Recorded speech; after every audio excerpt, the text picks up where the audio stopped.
It begins in the quiet hours, long after the world has decided its fate for the day, and long before the sun offers the illusion of a fresh start.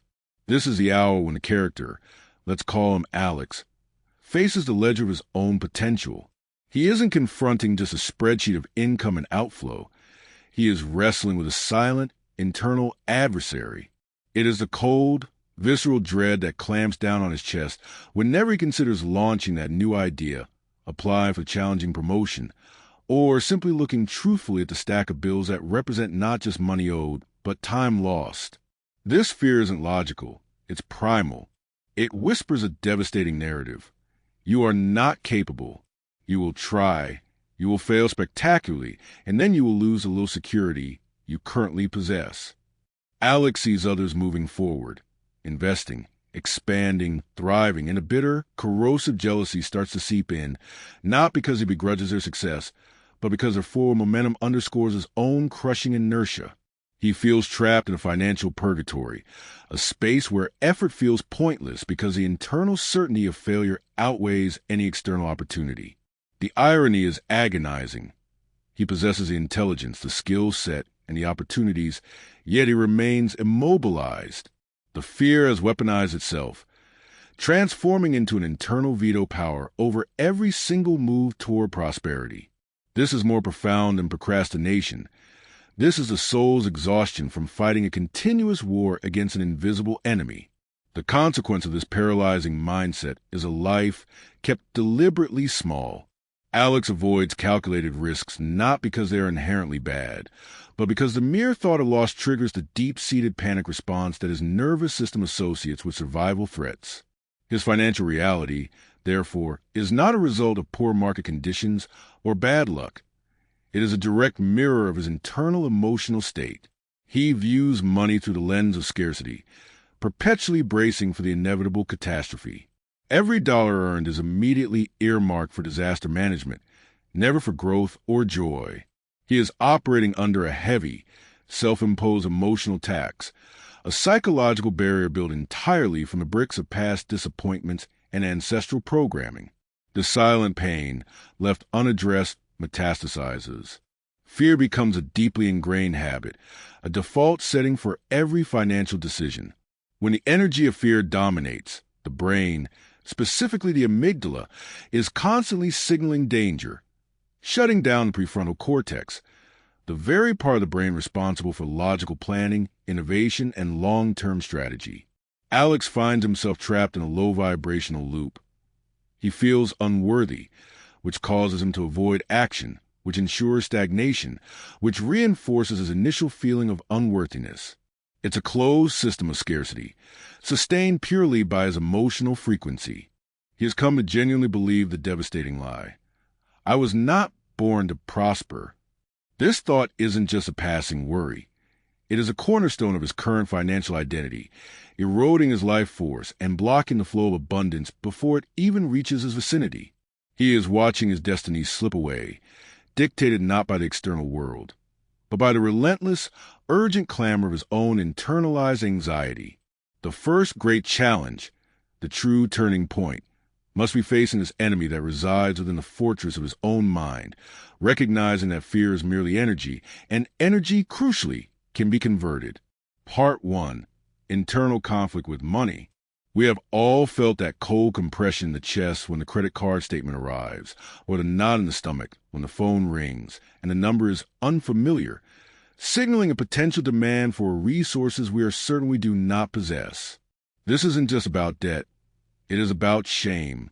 Financial shame is a feeling that our struggles with money reveal a profound moral failing, that we are fundamentally flawed, unintelligent, or less worthy than those who seem to navigate financial waters with ease. This shame causes a powerful psychological reaction: avoidance. We stop opening the mail. We ignore the investment prospectus. We stop talking about money entirely, even to the partners or mentors who could help us. This avoidance is not laziness. It is a sophisticated, albeit destructive, defense mechanism designed to protect us from the agonizing pain of confronting our perceived failures. Think for a moment about your personal financial narrative. Is it defined by hope and expansion, or by tension and contraction? For many, the very thought of abundance, true, sustainable prosperity, is immediately followed by a shadow thought. Won't last, or I will lose it all. This fear of success, or the fear of maintaining success, is often more crippling than the fear of poverty. It forces us to self-sabotage, pushing away opportunities or making erratic, risky decisions just as things start to stabilize. We create a ceiling on our earning potential because deep down, we associate wealth with unbearable risk, exposure, or the expectation of a catastrophic fall. We normalize the struggle because it feels safer, more predictable, and strangely, more honorable than perceived vulnerability of thriving. The goal today is not to tell you to simply think positively and watch your bank account explode. That is simplistic nonsense.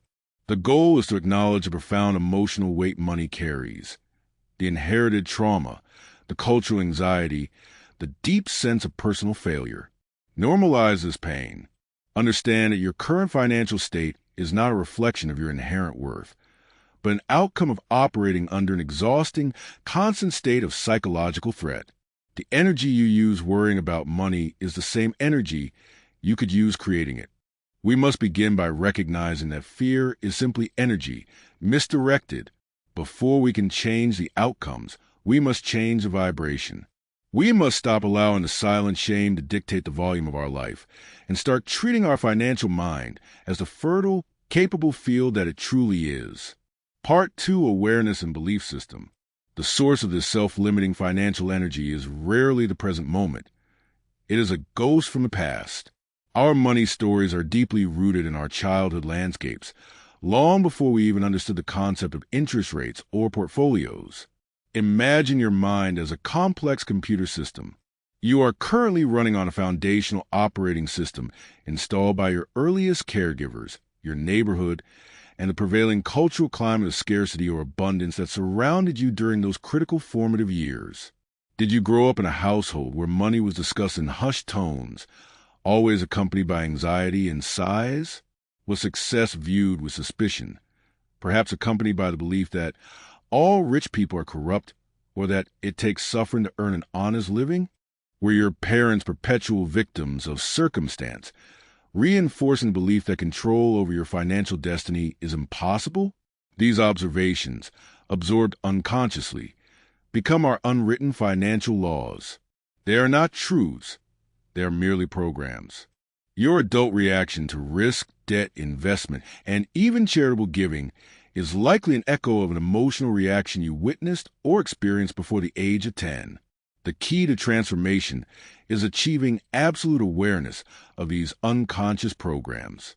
Start listening closely to your internal dialogue whenever a significant financial decision arises. When a great opportunity presents itself, do you immediately hear the voice of your mother cautioning against risk? When you spend money on yourself for pleasure or growth, do you feel the phantom guilt of your father struggling to pay bills? These are not your authentic feelings. They are highly successful, automated belief systems designed to keep you within the confines of what your ancestral line deems safe, even if safe means stagnant and small. The subconscious mind does not care about your dreams. It only cares about survival. And to your subconscious, the familiar struggle is less threatening than the unfamiliar freedom.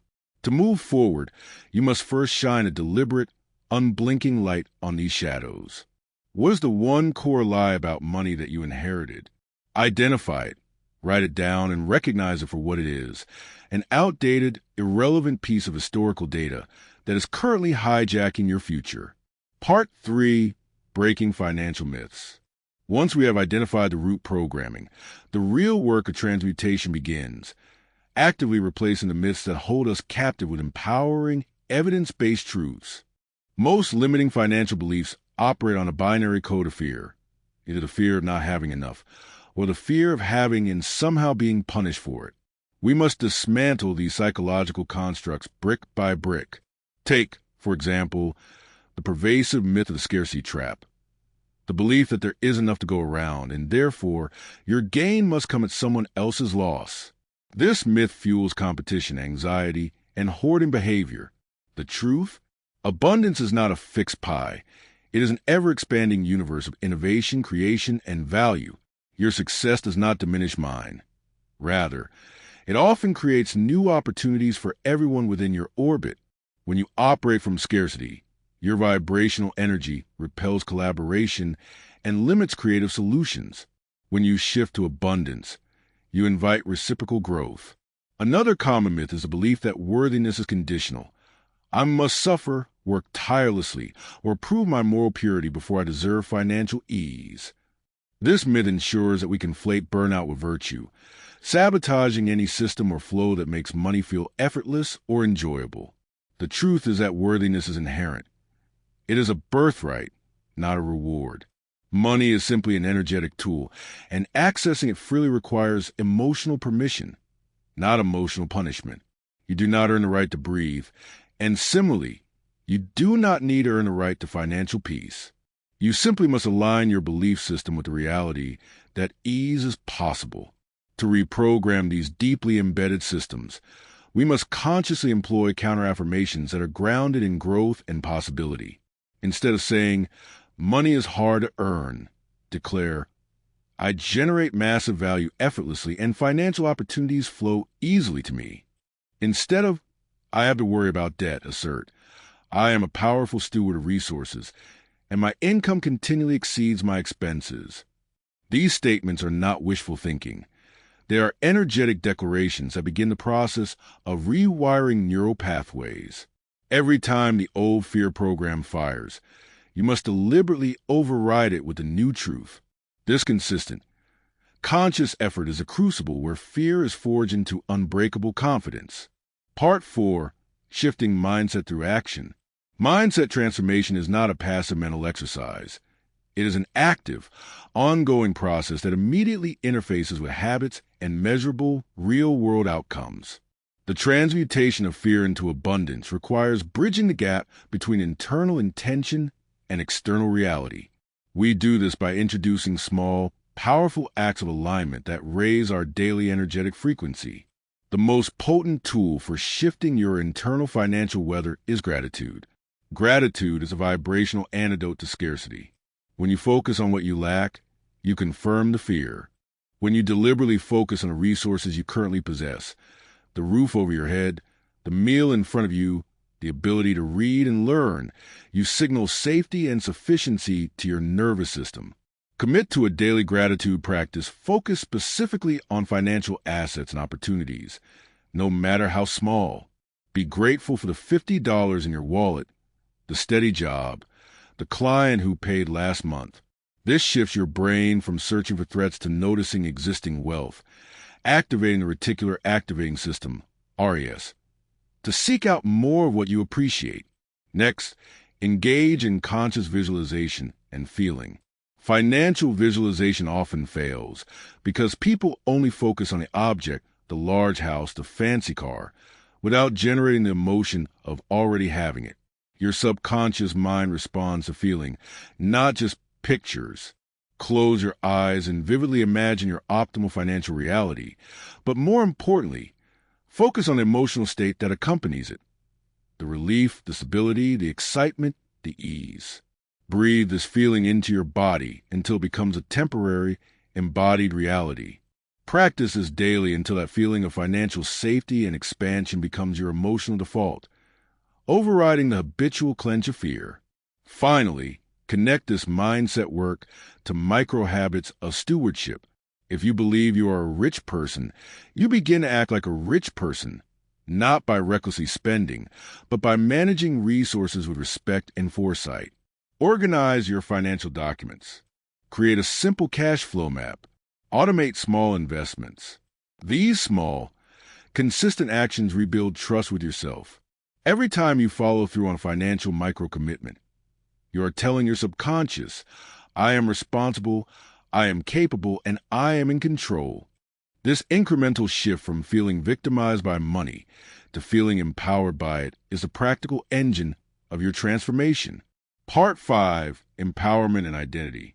The ultimate goal of this journey is not merely accumulating wealth. It is claiming a new, powerful financial identity. We must move beyond the exhausting self-narrative of "I struggle with money" and step into the confident truth: I am a successful, responsible steward of abundance. This shift is fundamental. You must stop waiting for money to arrive to feel worthy of it, and start feeling worthy of it now, so that the money can flow to you. This new identity embraces a crucial emotional maturity, understanding that prosperity is inherently linked to purpose and contribution. Financial self-mastery is not about ruthless acquisition. It is about having the resources, the time, the energy, the money, to live your deepest purpose and contribute meaningfully to the world. When you view wealth as fuel for your mission, the psychological barrier of guilt often associated with success collapses. Suddenly, earning more money becomes an ethical imperative, not a selfish desire, because the greater your abundance, the greater your capacity to serve and solve problems. To solidify this new identity, begin living from the future reality, not toward it. If the future you is financially empowered and organized, what is one action that person would take today? Perhaps they would commit to daily learning about investment, hire a coach, or simply start keeping their word to themselves regarding a budget. The actions must align with the claimed identity. This also requires cultivating emotional resilience. A financially mature identity understands that setbacks are inevitable. They are not proof of failure, but rather feedback. When a challenge arises, the old identity would collapse into fear and self-pity. The new identity asks, what is the lesson here, and how can I grow my resources and capacity from this experience? True prosperity means being whole, emotionally, spiritually, and financially. It is the deep recognition that the external flow of currency is simply mirroring the internal flow of self-worth and purpose. You are not waiting for luck. You are becoming the magnet for wealth by actively inhabiting the persona of someone who attracts, manages, and multiplies resources intelligently and ethically. Part 6, Reprogramming and Commitment. We conclude this transformative journey by sealing the shift, cementing the new emotional code, and committing to continuous alignment. The fear that once dominated your life was a loud, demanding presence.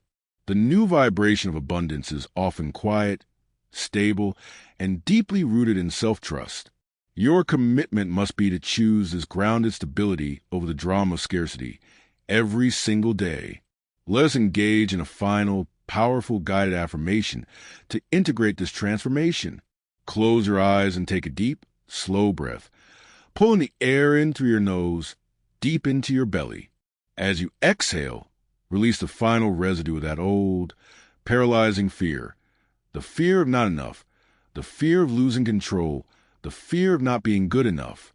Let that heavy energy dissipate into the ground. Now, as you inhale again, draw on the energy of absolute confidence and certainty. Feel the vibration of abundance settling into your core.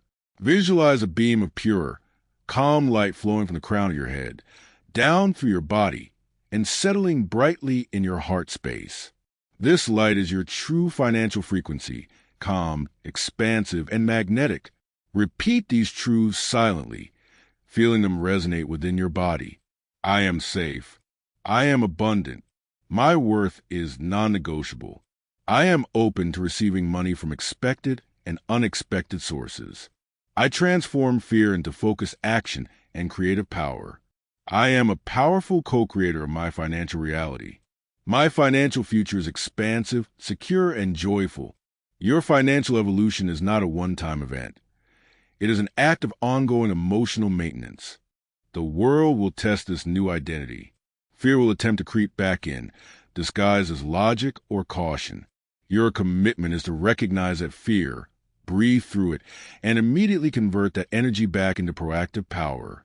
Do not let the habit of yesterday dictate the reality of tomorrow. You have unlocked the emotional field where true abundance is formed. Now, commit to tending this field daily. The reality around you is already beginning to respond. Doors are opening, ideas are emerging, and alignment is cementing your path. Step forward now, not with hesitation, but with the quiet, unshakable confidence of someone who knows absolutely that they were born to prosper. The time for contraction is over. The era of expansion begins now. Building on the foundational understanding of worthiness, we now pivot to the intricate dynamics of the attraction spectrum, the subtle, unseen frequency you transmit that dictates the quality of your financial engagements. This is not about passive waiting. It is about active calibration. Consider the difference between the desperate energy of someone chasing a single high-stakes contract versus the grounded confidence of someone who knows they offer unique, irreplaceable value and trusts the market will seek them out. The former operates on the vibration of lack, causing them to overcompromise, undervalue their time, and often accept disrespectful terms. Conversely, the latter sets respectful boundaries, prices their expertise appropriately, and paradoxically, attracts higher caliber opportunities precisely because their self-respect acts as a powerful energetic filter. Furthermore, recognize that money often flows through conduits of unexpected trust. Many people focus intently on the transactional elements of business, the negotiation, the contract, yet fail entirely at the relational ecology of wealth. Abundance thrives in networks of mutual respect, reciprocal generosity, and ethical congruence. Think of Sarah, an independent consultant who decided to dedicate 10% of her working hours purely to connecting with people, not to immediately sell them, but simply to offer genuine help, mentorship, or introductions without expectation of return. Initially, this seemed inefficient, a diversion from direct revenue-generating tasks. However, within 6 months, the vast majority of her best, most profitable clients arrived via referrals from these pure relationship connections. She wasn't hustling for scarcity. She was cultivating a fertile field of trust, and the harvest naturally followed. This illustrates a critical principle. Your financial ecosystem is only as strong as the integrity and generosity you invest into it. Consequently, we must dissect the concept of investment identity. When you save money solely out of fear, tucking it away for the metaphorical rainy day or the inevitable collapse, that energy of dread is imbued into your capital. That fear-based savings account often remains stagnant, reflecting the paralyzed energy of the mindset that created it. Contrast this with capital allocated under a banner of optimistic growth, money purposefully directed toward learning, increasing capacity, or strategic expansion. This isn't reckless gambling. It's an energetic declaration that you trust your future self to manage growth. The money saved with dread feels heavy. The money invested with calculated optimism feels light, buoyant, and dynamic. Now, consider how this applies when you face the decision to invest in your own skills. Are you viewing it as a cost to be avoided, or as an essential asset purchase guaranteeing future returns? The difference in perspective radically alters the outcome. Another crucial layer is the emotional velocity of decision-making. Fear makes decisions slow, cumbersome, and often reactive. The anxious mind cycles endlessly through what-ifs, delaying action until the opportunity window has passed, leaving behind a residue of regret that confirms the initial fear of inadequacy. Conversely, the abundance mindset encourages informed, swift resolution. It accepts that not all decisions will be perfect, but stagnation is infinitely more costly than a manageable misstep. Imagine an investor, Mark, who trained himself to operate with a bias toward action once 80% of the necessary data was gathered. His competitors, paralyzed by the need for 100% certainty, watched opportunities evaporate while Mark, embracing the informed risk, captured market share. This velocity is fueled by a profound inner conviction that even if the venture fails, he will not fail. His capacity to learn and adapt remains intact. True financial freedom is often defined by the speed at which you can move from intention to execution, unhindered by the internal resistance of self-doubt. Thus, developing high emotional velocity becomes a fundamental discipline in attracting and realizing wealth. This requires daily practice in making micro-decisions with clarity and committing to the outcome, thereby building the mental muscle necessary for impactful financial moves. This sustained momentum is what ultimately converts potential energy into kinetic wealth. Reflecting on this journey so far, recognize a profound inner architecture that has been shifted. We began by observing the pervasive static. the anxiety and deep-seated shame that once masked our genuine potential. This was the noise floor of the old system, a relentless hum that distorted every signal of opportunity and amplified every whisper of risk. You have done the difficult, courageous work of peering into the historical archives of your subconscious, identifying the inherited programs that kept your emotional thermostat set stubbornly low. That critical step was akin to locating the faulty wiring in an elaborate circuit board, a necessary act of isolation before any true recalibration could commence. Now feel the difference. Where once there was internal resistance, that heavy, psychological brake applied simultaneously with the financial accelerator, there's a sense of flow, a subtle but unmistakable congruence. This shift from conflict to harmony is the cumulative effect of aligning your core beliefs with your intentional actions. By consciously exchanging the mythology of conditional worthiness for the self-evident truth of inherent value, you fundamentally alter the energetic signature you project. The world, in its infinite responsiveness, is beginning to read this new frequency. You are no longer navigating the choppy, reactionary currents of scarcity. You're finding the deep, predictable currents of creation and exchange. The result is a sensation of buoyancy, a natural rising above the old limitations. The fear that once stood as an impenetrable wall, the fear of trying, of losing, of succeeding too grandly, is no longer an obstacle. It has been alchemized. That intense energy of apprehension, once used to immobilize, is now fueling focused commitment and decisive velocity. You have learned that these powerful emotions are not adversaries to be banished, but raw resources to be redirected. When you respect money, not as a source of stress, but as an indicator of value freely given and received, the transaction becomes clean, devoid of the emotional baggage that previously complicated every decision. This clarity is the ultimate asset. This convergence of emotional release, purposeful identity, and systematic action creates a powerful internal engine. It means that the strategic moves you make, the investments in skill, the calculated deployment of resources, the setting of healthy boundaries, are now rooted in security, not desperation. This changes everything. When your external movements are synchronized with an internal conviction of abundance, the friction disappears. Opportunities cease feeling like lucky breaks and begin to register as the inevitable consequences of sustained alignment. You stop chasing and start attracting. This is the difference between frankly paddling in a shallow cove and hoisting the sail to catch the prevailing, powerful winds of the open sea. This profound transformation, the journey from a fear-driven life of constraint to a purpose-driven life of expansive contribution, is nearly complete. But this is not a destination achieved in a single leap. It is a continuously evolving relationship with your own sovereignty. The task now is to ensure that this newfound resonance doesn't fade back into background noise, that the sophisticated internal cartography becomes the unshakable foundation of all your future decisions. We must solidify this elevated state, locking in this new frequency so it becomes a gravitational center of your financial world. The time for conscious adjustment is drawing to a close, preparing us for the final, empowering commitment to a destiny defined not by the past, but by the undeniable strength of your transformed identity. Alex sat quietly, the evening light catching the edge of a beautifully bound leatherback ledger. It wasn't the stark, fear-inducing spreadsheet of his past. It was a record of value exchanged, growth achieved, and intention materialized. He rarely looked at the numbers themselves anymore. He monitored the flow, the rhythm and health of his financial ecosystem. He remembered vividly the crippling psychological drag of his former self.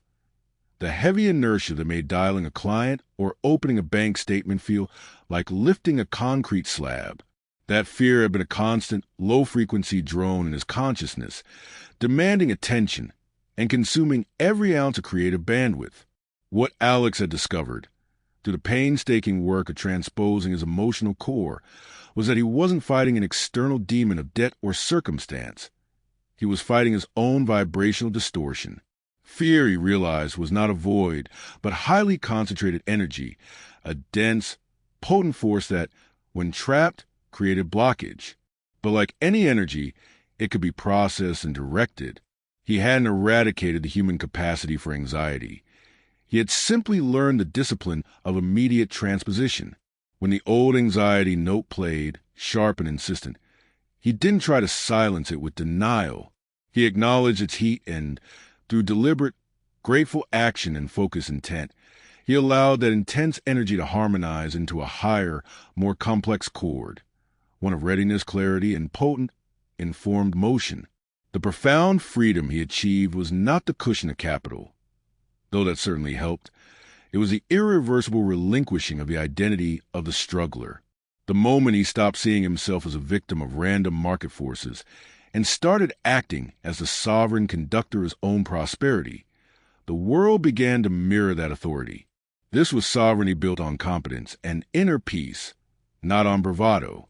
He developed a quiet, unshakable confidence that his inherent capacity to generate value was infinite, limited only by his willingness to engage fully and ethically.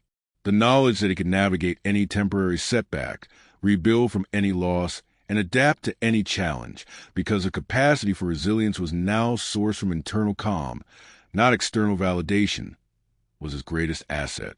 This synthesis of emotional awareness and strategic action is the ultimate implication of transmuting fear. It grants you a permanent internal mechanism for generating abundance. You are no longer reliant on external circumstances aligning perfectly, waiting for luck or rescue. You become the stable center in a volatile market. The old belief that abundance was scarce and required constant, brutal effort has been replaced by a subtle, guiding wisdom. True wealth is the inevitable flow state achieved when your emotional reality is congruent with your deepest purpose. The money follows the wake of this congruence. This journey marks not an end point, but a powerful commitment to ongoing alignment. The struggle against scarcity is over because you have redefined the terms of engagement. Your life is no longer about avoiding loss. It is about maximizing contribution and expansion. As you move forward, recognize that every challenge is now simply a test of your calibration. Tune in daily. Listen for the sophisticated guidance of your transformed self. Embrace the quiet confidence of knowing that the most valuable financial instrument you possess is not a stock or a piece of property, but the perfectly tuned instrument of your own consciousness. Step fully into that resonance. The world has already confirmed your new frequency. Now, it is time to live the full, expansive life you are always worthy of creating. Go forth and claim your destiny. Build on internal peace and boundless value.